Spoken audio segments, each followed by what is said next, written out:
djecu, za građane. Mada je pomalo nepojmljivo bilo da Trebinje čeka dugo ovakav jedan objekat, ali evo ovoj generaciji pripalo da to riješi.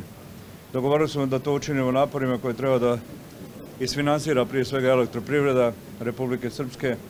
To je način na koji se i ranije rješavali ovako važni događaji.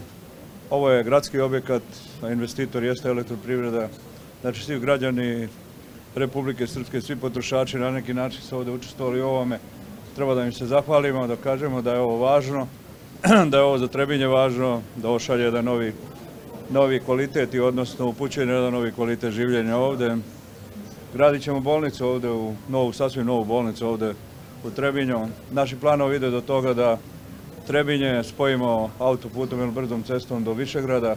Na tome radimo ovih dana predsjednik vlade, ja i svi ostali koji smo zaduženi.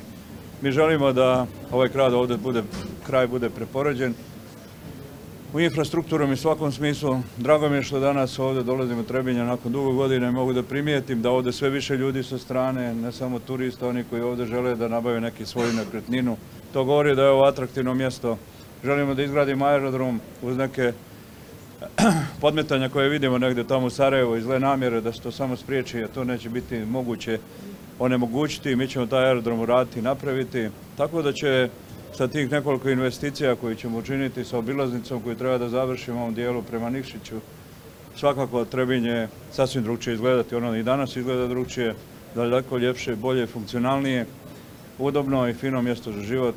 Trebinje koji ima sadržaje, Trebinje koji ovdje zadržava svakoga ko prvi i jedini put dođe. To nije njegov jedini put, on uvijek se ovdje vraća. Hvala lijepo.